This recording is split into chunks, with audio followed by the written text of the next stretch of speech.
तो hello students, कैसे हैं आप सब। तो ये जो है पार्ट टू वीडियो है। हम लोग आज कवर कर रहे हैं कंप्लीट चैप्टर वन शॉट में। कौन सा चैप्टर कर रहे हैं? इंडियन इकोनॉमी बिफोर इंडिपेंडेंस, है ना। तो इसका पार्ट टू है एंड पार्ट वन जो है आपको मिल जाएगा CUT 2023 वाली प्लेलिस्ट एक है, उसमें आपको इसका पार्ट वन भी मिल जाएगा। तो जो बच्चे पार्ट टू देख रहे हैं, मैंने ये एक ऑफिशियल क्वेश्चन था, मतलब CUT का एक्चुअल क्वेश्चन है।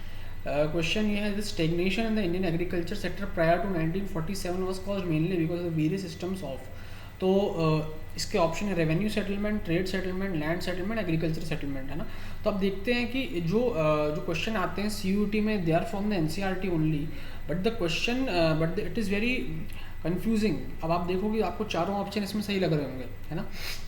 It's a very confusing question. तो यदि आप ये आंसर नहीं कर पा रहे हो तो definitely you need to have a look at my lecture. आप प्लीज़ मेरा लेक्चर देखिए, इस लेक्चर के एंड में आपको बताऊंगा कि इसका रियल आंसर क्या है ना। ये एक्चुअल क्वेश्चन है CUT का, ठीक है। तो हमने जो इस लेक्चर का पार्ट वन है उसमें हमने ऑलरेडी कवर कर लिया था, बेसिक्स कवर कर लिए थे। एग्रीकल्चर सेक्टर क्या था, एग्रीकल्चर सेक्टर ब्रिटिश पीरियड में, वो हमने कवर कर लिया था। एंड कॉजेज ऑफ स्टेग्नेशन हमने देखे थे। उसके बाद हमने देखा था कि इंडस्ट्रियल सेक्टर कैसा था, वो हमने देखा था। फिर हमने देखा था इफेक्ट जो डी इंडस्ट्रियलाइज किया गया ब्रिटिश ने, उसका क्या इफेक्ट रहा, वो हमने देखा। फिर हमने देखा कि किस तरह की इंडस्ट्रीज़ थी बिफोर द इंडिपेंडेंस इंडिया में। फिर हमने देखा कि जो फॉरेन ट्रेड था ब्रिटिश पीरियड में वो कैसा था, ये फॉरेन ट्रेड कैसा था, हमने वो देखा। अब हम जो पार्ट टू है, हम पार्ट टू स्टार्ट करते हैं। एंड पार्ट टू में हम देखने वाले हैं कि इंडिया में डेमोग्राफिक कंडीशंस कैसी थी। And let's start now. तो देखो, सबसे पहले डेमोग्राफिक कंडीशंस का जो क्वेश्चन आता है, ये आता है कि what is the first year in which census was conducted. तो जो पहला साल जहाँ पे सेंसस कंडक्ट हुआ था दैट इज 1881, डायरेक्ट क्वेश्चन आता है, ठीक है। This is the first year in which the census was conducted, ठीक है। तो सेंसस, दूसरा क्वेश्चन इसमें ये आता है कि सेंसस कितने ईयर में होता है। तो जो सेंसस होता है ये होता है it is conducted in every 10 years, हर 10 साल में। अभी भी आप देखो कि जो census it is conducted in every 10 years.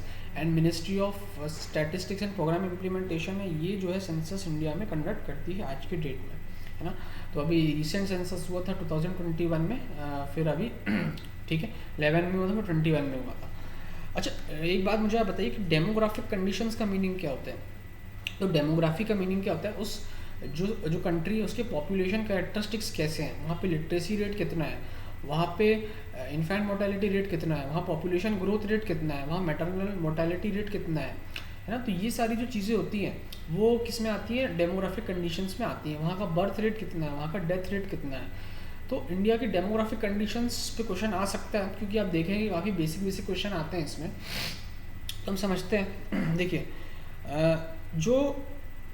देखिए 1921 जो ईयर है ना, इसको बोलते हैं हम year of the demographic transition.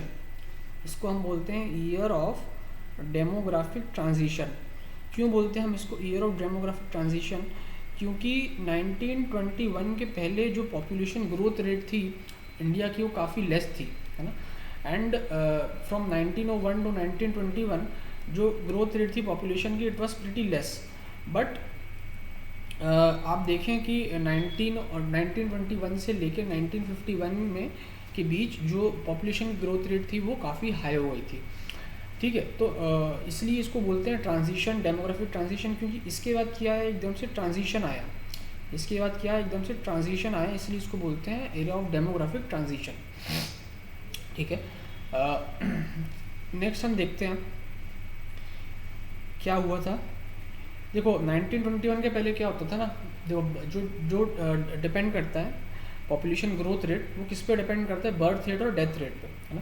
तो बेसिकली जो पॉपुलेशन ग्रोथ रेट है this depends on the birth rate minus death rate. तो बर्थ ज़्यादा होंगी तो पॉपुलेशन ग्रोथ रेट ज़्यादा होगा, एंड डेथ यदि ज़्यादा होंगी, है ना, तो पॉपुलेशन ग्रोथ रेट क्या हो जाएगा, कम हो जाएगा। तो इसके पहले क्या होता था, there was a huge before 1921 there was a very high birth rate and a very high death rate. But after 1921 क्या हुआ, बर्थ रेट तो हाई था बट डेथ रेट क्या हो गया, कम हो गया। उस कारण से जो है this 1921 is the called the year of the demographic transition, ठीक है। अब हम बात करते हैं लिटरेसी रेट की। तो उस समय जो इंडिया में लिटरेसी रेट थी, आपसे पूछा जा सकता है, इट वाज अप्रॉक्सीमेटली 16% थी। और आज के टाइम में देखें तो द लिटरेसी रेट इज़ 75%, है ना। In males it is 85% and in females it is 65%, है ना। एंड उस समय जो लिटरेसी रेट थी 16% थी, एंड जो फीमेल लिटरेसी रेट थी दैट वाज ऑलमोस्ट नील, ना के बराबर थी, 7-8% के बराबर थी, इट वाज ऑलमोस्ट नील, है ना। तो उस तरह की आप उस समय समझ सकते हो कि क्या कंडीशंस रही होंगी। फिर हम समझते हैं इन्फेंट मोर्टेलिटी रेट, ठीक है, IMR। तो इन्फेंट मोर्टेलिटी रेट जो था उस समय जो था इट वाज 32 पर 1000 बर्थ, 32 पर 1000 बर्थ, सॉरी इट वाज 218 पर 1000 बर्थ, इट वाज 218 पर 1000 बर्थ। एंड आज के डेट में जो है, आज की डेट में जो है ये 32 पर 1000 बर्थ है ना। तो इन्फेंट मोर्टेलिटी रेट बेसिकली क्या होता है, infant mortality rate shows the number of people, number of child who die before the age of 1 year per 1000 live births, है ना, पर 1000 लाइव बर्थ्स। जो नंबर ऑफ बच्चे जो डाई हो जाते हैं उनके फर्स्ट बर्थडे के पहले, उसको हम बोलते हैं इन्फेंट मोर्टेलिटी रेट।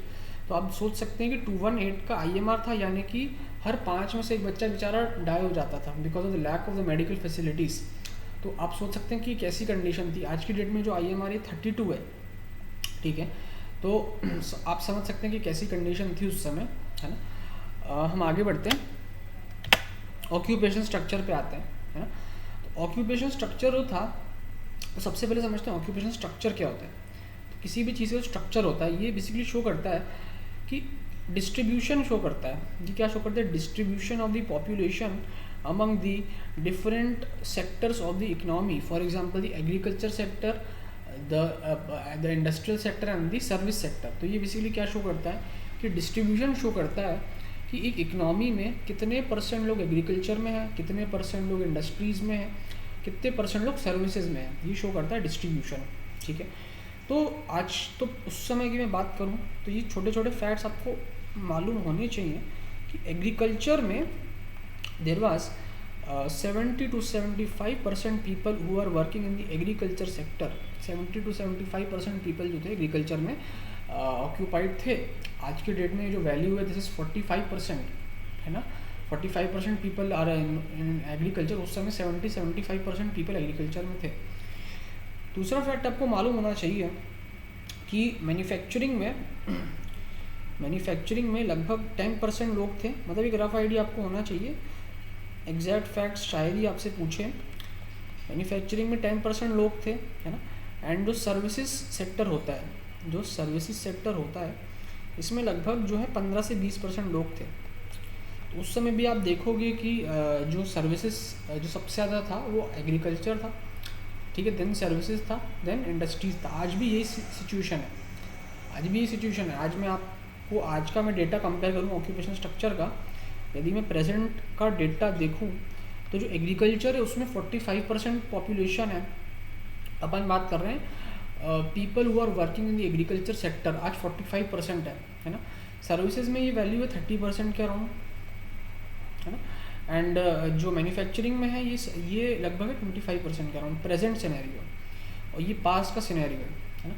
तो आप देख सकते हैं कि अभी भी स्थिति जो है एग्रीकल्चर में ज़्यादा है, उसके बाद सर्विसेज में, फिर है मैन्युफैक्चरिंग में, ठीक है। अब इसमें एक फैक्ट आपको और ध्यान में रखना है,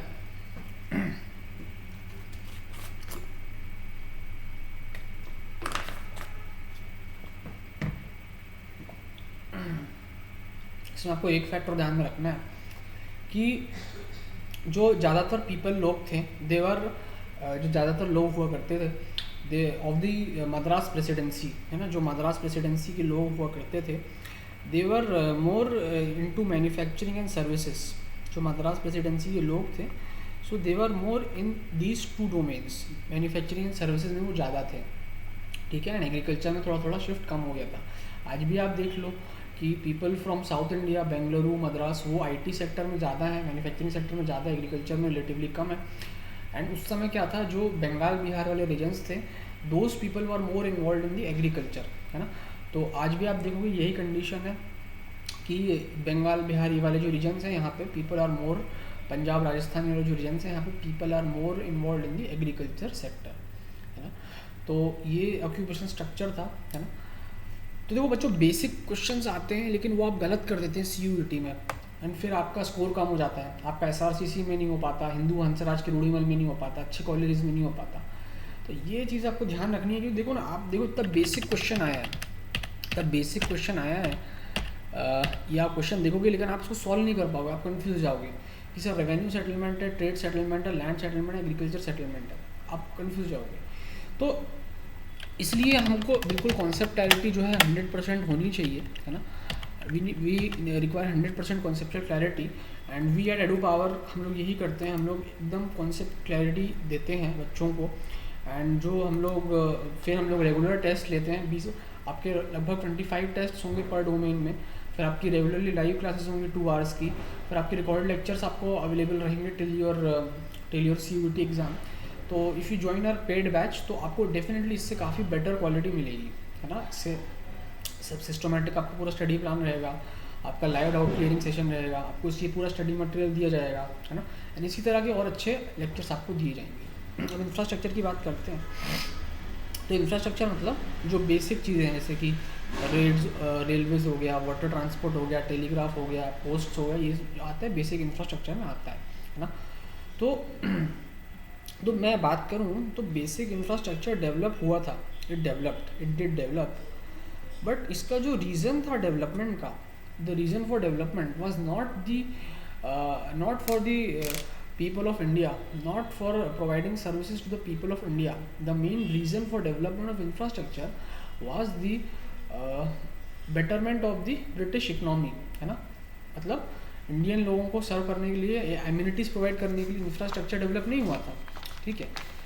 तो हम एक एक करके देखते हैं क्या क्या इंफ्रास्ट्रक्चर था इसमें। तो जो पहला इंफ्रास्ट्रक्चर जो हम बात करेंगे वो है रोड की, है ना। तो हम पहला बात करेंगे रोड की। तो जो रोड होता है, रोड्स डेवलप हुई नो डाउट उस समय, इसका मेन मोटिव ये नहीं था कि इंडियन लोग ट्रैवल करेंगे, इसका मेन मोटिव ये था कि द ब्रिटिश जब भी कोई रिवॉल्ट वगैरह होती थी तो the British army could mobilise and they could you know spread inside the country to crush that revolt, है ना। एंड दूसरी चीज़ ये थी कि जो गुड्स ट्रांसपोर्ट वो लोग कराना चाहते थे, जैसे इंडियन फार्म से they laid the routes from the Indian farms to the exports, मतलब to the ports, ताकि जो रॉ मटेरियल है उसको क्या कर पाएँ, उसको एक्सपोर्ट कर पाएँ, है ना। एंड इसी तरह से उन्होंने क्या किया कि उन्होंने रोड्स बिछाई पोर्ट से लेके इंडियन विलेजेस अंदर तक, ताकि जो वहाँ से इंपोर्ट होके आते थे फिनिश्ड गुड्स, उसको वो क्या करें पूरे इसमें स्प्रेड कर पाएँ, है ना।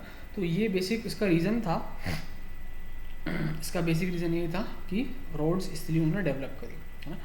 तीसरा हम आते हैं रेलवेज़ पे। तो यदि मैं रेलवेज़ की बात करूँ, इसमें एक आपका फेवरेट क्वेश्चन आता है कि which was the first train in which year the first train ran and between which station, है ना। तो इसमें आपको याद रखना है कि 1853 में the first train ran and it was between Mumbai to Thane, Mumbai से थाने के बीच में जो थी फर्स्ट ट्रेन हमारी चली थी, तो it was between Mumbai to Thane. And ये जो रेलवेज उन्होंने डेवलप किया, ये इससे इंडिया कुछ फ़ायदा हुआ, है ना। क्या फ़ायदा हुआ इससे, जोग्राफिकल एंड कल्चरल बैरियर्स जो थे, जो जोग्राफिकल एंड कल्चरल बैरियर्स जो थे वो क्या हुए, कम हो गए। तो जैसे साउथ के लोग नॉर्थ में आ पाए, नॉर्थ के लोग साउथ में आ पाए, है ना। तो ये जो कल्चरल बैरियर्स होते हैं, तो उस कारण से फॉर्मेशन हुआ इंडियन नेशनल कांग्रेस का, ठीक है। एंड फिर उन्होंने आज़ादी की लड़ाई लड़ी, कल्चरल बैरियर्स कम हो पाए, इस कारण से क्या हुआ, जियोग्राफिकल बैरियर्स जो है वो कम हो पाए, जियोग्राफिकल बैरियर्स जो है वो कम हो पाए। तो ये सारी चीज़ें इसने बेनिफिट करी। अच्छा, एक बेनिफिट इसने और किया, इसने फोस्टर किया या प्रमोट किया commercialisation of the Indian agriculture, है ना। तो इसको अगले पेज पे लेता हूँ। तो जो इंफ्रास्ट्रक्चर हम पढ़ रहे हैं अभी, उसमें इसने क्या किया, रेलवेज़ के डेवलपमेंट ने जो कमर्शलाइजेशन हुआ इंडियन एग्रीकल्चर का, उसको इसने क्या किया, प्रमोट किया।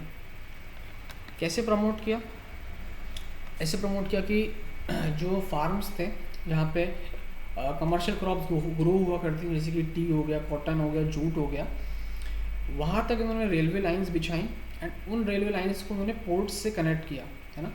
तो उन्होंने इसको क्या किया, जैसे ये फार्म है मान लीजिए आपका, फार्म से उन्होंने रेलवे लाइन बिछाकर जो पोर्ट है, पोर्ट को उन्होंने कनेक्ट किया ताकि ईज़िली एक्सपोर्ट हो पाए, ईज़िली क्या हो पाए, एक्सपोर्ट हो पाए चीज़ें। एंड उस कारण से एक्सपोर्ट बढ़ा, तो उस कारण से जो कमर्शलाइजेशन ऑफ इंडियन एग्रीकल्चर है वही बढ़ा। टी एक्सपोर्ट करते थे, कॉटन एक्सपोर्ट करते थे, जूट एक्सपोर्ट करते थे, इंडिगो एक्सपोर्ट करते थे, कॉफ़ी एक्सपोर्ट करते थे, हर चीज़ एक्सपोर्ट कर देते थे, है ना। इस कारण से आप देखोगे कि एक्सपोर्ट सरप्लस था, एक्सपोर्ट ज़्यादा होता था, इम्पोर्ट कम होता था, ठीक है। फिर हम बात करते हैं इंफ्रास्ट्रक्चर में, चौथा पॉइंट जो है हमारा, फोर्थ पॉइंट जो हमारा है,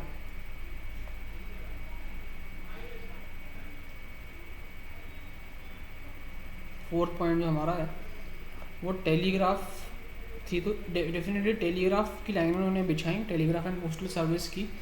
एंड इसका जो मेन बेनिफिट इनको हुआ, it help in maintaining the law and order, क्योंकि वो लोग इजीली एक दूसरे से बात करते थे टेलीग्राफ पे, बोलते थे कि यहाँ रिवोल्ट हो गया, उसको जाके आप क्रश करिए। तो उसमें उनका डेफिनेटली उनको बेनिफिट उस चीज़ का मिला।